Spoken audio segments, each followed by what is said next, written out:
Hi, and welcome to the show. I'm Dave Kirkpatrick, and this is November and Beyond. And you'll know if you have tuned in once or twice, this is normally a show about politics, local, national, all over the board. But today we're going to do something different. We're going to talk to a local artist, Alicia Draciotis. Is a painter, and local folks will know her. Her work is in the galleries all over town, and she has quite a presence on Facebook as well. She shares a lot of her art there. So I thought that would be a nice break from the business as usual. And I'm also interested in doing a show like that. I'm interested in reviving my music show. I did acoustic showcase for a long time. So I'm really, I would just like to invite you before we get started. If you'd like to get in touch with me to talk politics on this show, or to talk music, or present your ideas for your own show, please drop me a line at the email address. If you know how to get in touch with me other ways, you can certainly do that as well. So we're going to have some fun today. We're going to see some art. This was a Zoom call that went well for a change, so enjoy that. And I hope to do more of this stuff. Like I said, it might be on a different program, but your ideas are welcome. Please get in touch. So we'll take a look at some of these paintings, and we'll come right back with the interview right after this. Hi, I'm Devora Kelly, a newly elected member of the Keene City Democratic Committee. We're super excited to announce a series of listening circles over the next 2 months. This is an opportunity for you and your neighbors to have your voices heard. What's your vision for the quality of life in Keene? What keeps you up at night? What do you need? How can we help? We really want to know the answers to these questions. So for more information on how to participate, visit us at www.keendemocrats.org. Thanks. Hope you join us. Good morning. Good morning. Good morning, Dave. Hi, how are you? I'm doing well. Good. It's a nice sunny day. It's a really nice day. I was told it was going to rain all week, so I don't know where I get my information, but this makes me pretty happy. So thanks for joining us this morning, and I can see you're in your studio or a gallery perhaps. This is currently a gallery room. Okay. And are you in Keene? Are you a Keene resident? I'm in Marlboro. Marlboro, okay. And is that your studio space then, your main studio? I have studio space at the opposite end of the building. And this was to be my gallery for this opening fall studio tour. But thanks to COVID, my daughter will be moving into this location. So my studio gallery is on hold until the unforeseeable future.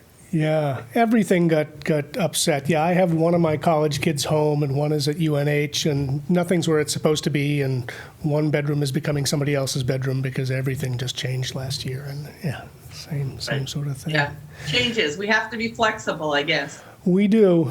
Yep, I guess we always do, but it just, boy, what a big upset that's been. So are you still able to, you must be able to do a lot of painting still? Sure. I have a pretty crammed studio right now because I've got empty canvases in it, I've got completed paintings in it. All of my paintings were coming into this area to free up that room, but I think we'll be packing some into storage. Yeah. Wow. And what about painting? What about doing stuff out and about? I see a lot of your work seems to be out in the countryside. Right. A lot of my work, or most of my work, I start on location. And sometimes I'll complete it in the studio, or sometimes I'll make repeated visits to the location. I'm getting ready right now, getting packed up to do another trip up to the White Mountains. I'll be up here from the 13th to the 20th, starting and hopefully finishing some pieces up there, and checking out Jackson Art Gallery as a potential location for my White Mountain works.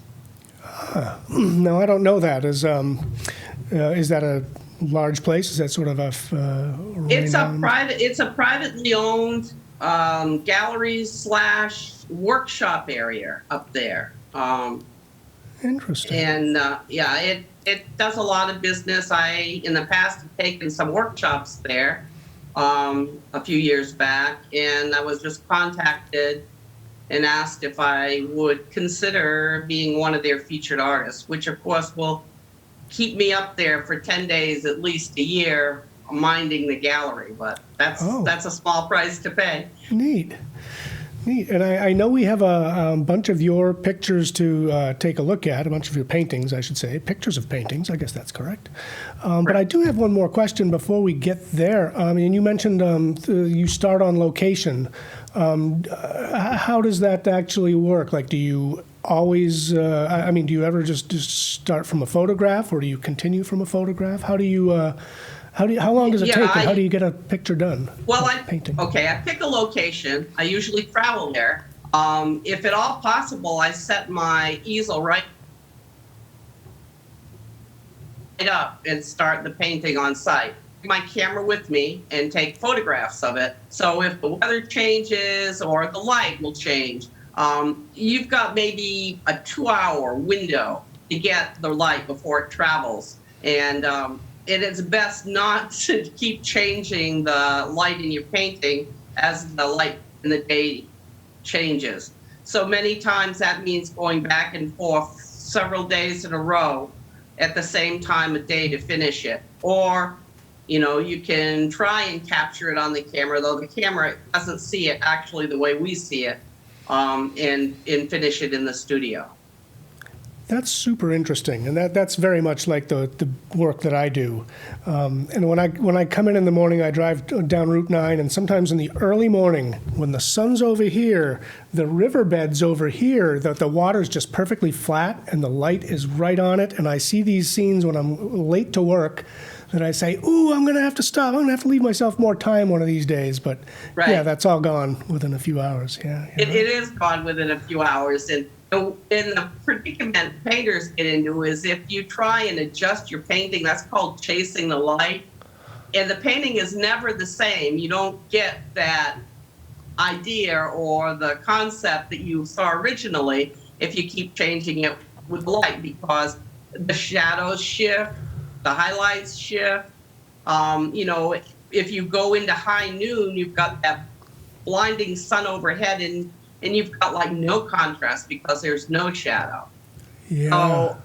So I either try and paint in the early morning, stopping by 11 o'clock, or I paint like from 2 or 3 in the afternoon into the evening, so that you've got one set of light to work with.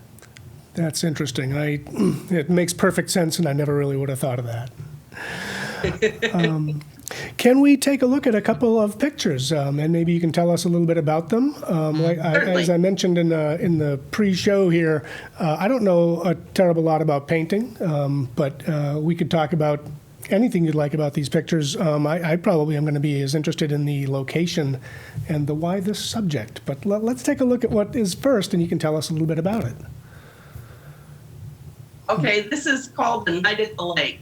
And one of my series I work in is old vehicles. I love old vehicles, old trucks, old cars, old buses. And I found an old truck which was photographed. And I decided I did a commission work originally, and it's the truck facing you. And then I asked the person I did the commission, could I use the shot from the back for my own use? And they said, sure. So this is the second one. I did a first one of it just parked looking at Mount Monadnock. I think it was called The Night at the Movies. And then I decided, well, I want to move this truck around. So this was the second one. And this is at Thorndike Pond in Jaffrey. Oh, and neat. This is all, from, basically I took references and I inserted the truck, and I didn't want it daytime, so I made it nighttime. That's been kind of a pet project of mine, is like paintings that I start in the day, I all of a sudden decide, it would be more dramatic at night, and so I totally make it into a nighttime painting. Very nice. That's cool. What's next? This is Castle Stairs, and anyone local will recognize the ruins here of Madame Sherry's castle out in West Chesterfield. I have hiked there a number of times, and I've photographed it over the years. And the last time I was out there, which was in the fall, I was like heartbroken because the stairs are just in such decrepit condition. So I decided I better start and do a few paintings. And this was a summer version. In the past, I've done a winter version, and that found a home a long time ago with a classmate of mine. And this was a summer version I did because I hadn't done summer before. This is now owned, by a local person that's a state rep. I love it. So, yeah. Oh, yeah. So this is not available, although there are cards of this painting available locally. Neat. Let's move to the next one. And this is my new game. Just breaking the mold from a flat canvas, which is always a rectangle or a square. I decided to start painting on wooden easels. So these are full oil paintings, but in a non-conforming shape. And this is actually the sunset rock view of Mount Monadnock. I like it. Do you paint on a lot of objects? Is that? No, I mean, traditionally, I just am a canvas or linen painter. So this is kind of new. It's a new substrate, so it takes the paint differently. Takes a little longer for it to dry than it would be on a stretched linen or canvas. But it's kind of fun. I'm doing a show in Peterborough on July 3rd. So I thought I'll take a few of these, and that way you can set them up like on a bureau or a shelf on an easel stand if you don't want to hang them on the wall. That's cool. So I've just been playing with them because I don't have any big exhibits coming up this year due to COVID. Trying some new things, yeah. Right. My mother-in-law paints on, I guess we'd call it folk art. She paints on saw blades and milk containers and things Yeah. that, it's... I've done a It's few neat. of those. It stretches my mental state as to, okay, well, this is going to be a metal container and it's going to be outside in different weather, and what do I use, for a material and things like that. I did do a milk can someone brought me one time as a commission project, and that was a little bit of a challenge, but it got done, and I guess it's still together. So. Yeah, well, if it was me, I'd be wondering, does it stick? Am I using the right paint or the right Right, primer? because I primarily work in oil medium. Yeah. So it was like, wow, so what paint do and I actually did this on oil. I used, excuse me, a metal primer, a primer that was good for metal. And then I painted in oils and dried and then sealed it. So I guess it worked. Yeah. It hasn't come back. That's neat. Do you do, I think I've seen watercolors of yours. Do you do watercolor as well? I don't. I started in pastels, Okay. and then I went to oils because when you're out in the field and you're working on a surface with pastels, and the wind blows, it would blow basically the pigment right back off the surface. And then if you're out there in the field using pastels and it's humid or rainy, you get spots that you can't remove from the piece. So I switched over to oils pretty early on, just for the ease, because you can still paint in the rain with oils. Interesting. Now the practical question I have for you here is, here in New Hampshire, you got black flies and things. Does Yeah, I've actually bought netting to put over my hat with the brim to try and keep them off, and I've had to saturate my clothes. Ticks are the worst. Yeah. I'll deal with the flies, but the ticks are just the worst thing in the world. I mean, the flies fly into your paint. That's what I And was then going you to have to- ask. Yeah. Yeah, they fly into your paint, and then you have to wait for the paint to dry to pick them off. Otherwise, you're damaging the painting. Interesting. Or So, free flies with every painting or something like that. I don't know. so now my biggest combatants is with the ticks out in the environment. Yeah, and they're awful. Yeah, we alter our lifestyle. You try and stay away from trees, but if the wind blows, they blow right through the air, and the next thing you know, you've got ticks on you. So Yep. Yeah. Let's take a look at another painting. okay, Ooh. Dublin Lake sunset, and that's 18 inches high by 36 inches long. Wow. And that was not started on location. That was inspired. My husband was driving from Nashua back to Marlborough after work one day, and he stopped right at Dublin Lake. He could not believe the sunset. So he loaded it onto his desktop as a screensaver, and I kept looking at it, and I said, oh man, can I do a painting of that? He said, sure. So that's the painting. Neat. Oh, I love it. And, like when I go down to the Cape and stuff like that, some of the sunsets are just unbelievable. And to your Right. point earlier, like sometimes they're gone in just minutes or seconds, especially a sunset. Right. Yeah. Right. Yeah, that kind of popped my use of color, because it was just so much color in that piece that I'd go back to doing maybe a neutral landscape, and then all of a sudden I'd find myself gravitating to more color. Well, that's nice. I like it. And I wonder how much do you do some things? Well, obviously you do that just simply from a picture. Photographs. yeah. Yes, I can. Quite often a commission will be just from a photograph, and I'll build a painting out of it. Neat. Do you ever do people? Like I think of portraits, I guess, when I think of painting from a picture. Oh, I did the self-portrait during COVID. Pretty scary thing. I hadn't done any portraiture or anything since college, which was many years ago. And so during the boredom days, I did a portrait of myself, and I didn't keep it small. I went big. I went 18 by 24, and it's the scariest thing in the world. That's so interesting. And I'm like, But I can do a pretty good portrait. that's neat. And that must take some, I don't know, some reflection, a little bit of humility or humor or something. Right. And I guess I admire the undertaking of an oil painting in particular, and the stick-to-itiveness. And I'll picture Bob, painting the happy little trees, and whoops, that's that's something else.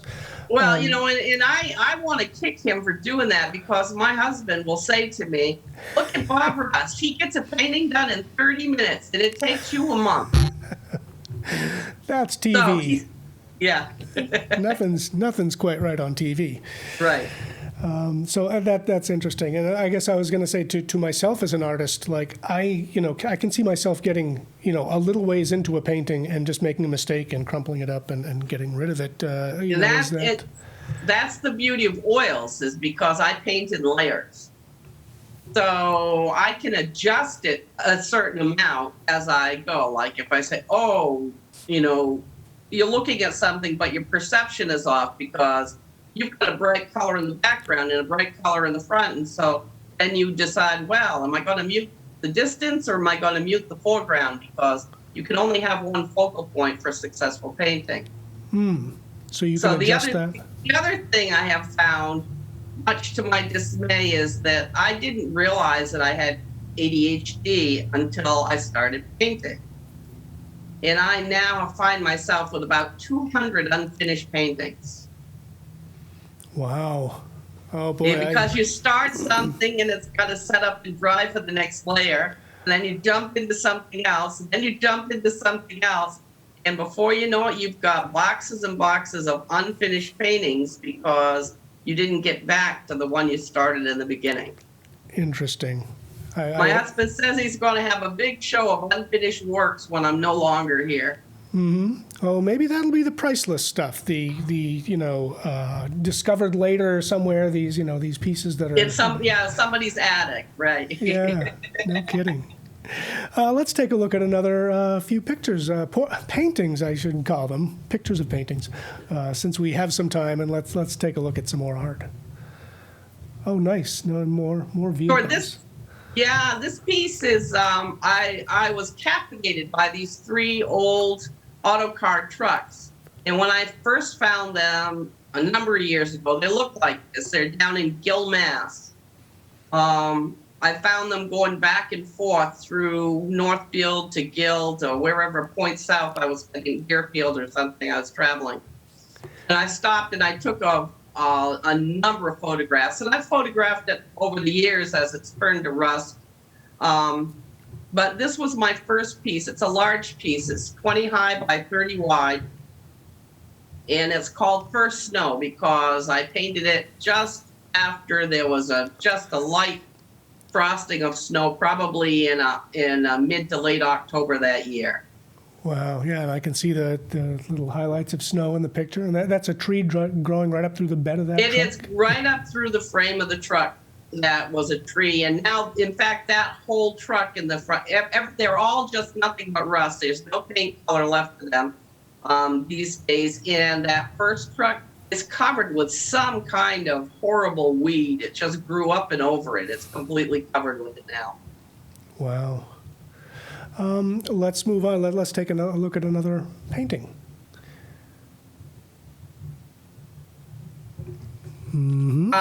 Yes, and that painting I painted. Every few years I'll go into the Woodlawn Cemetery in Keene because I'm just enchanted with the creeping phlox that they allow to grow across the land every spring. And this is the second one. It was a 16 by 20, and it's just actually was bought by a local priest.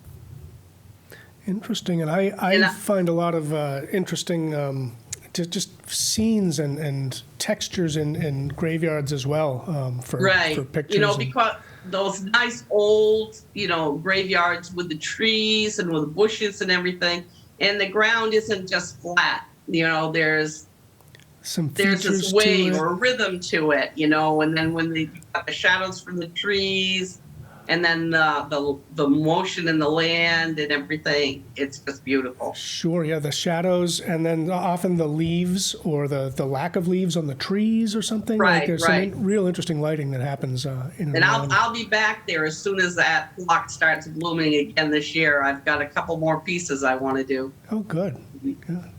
Let's take a look at another painting.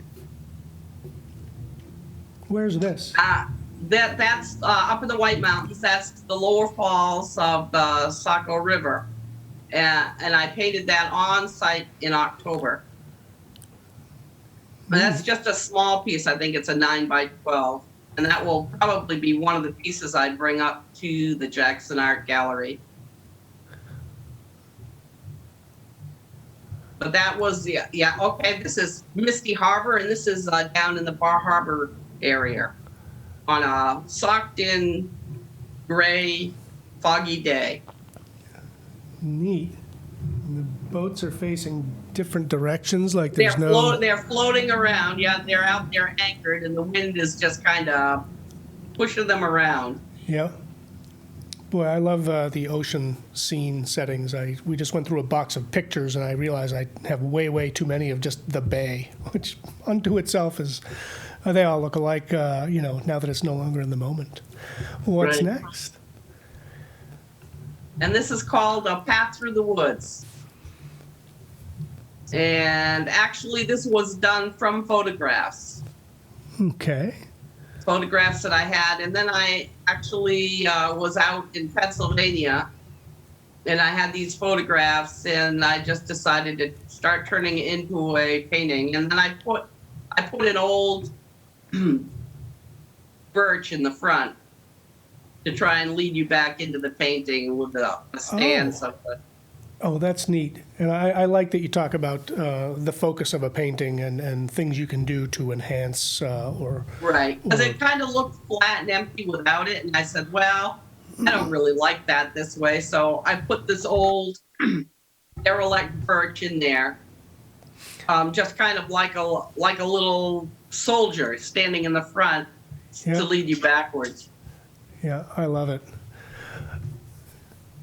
Oh, On this one, I was asked to do a barricade for the Pumpkin Festival a few years back. Oh, so that is a barricade. Yeah, now that I look at it.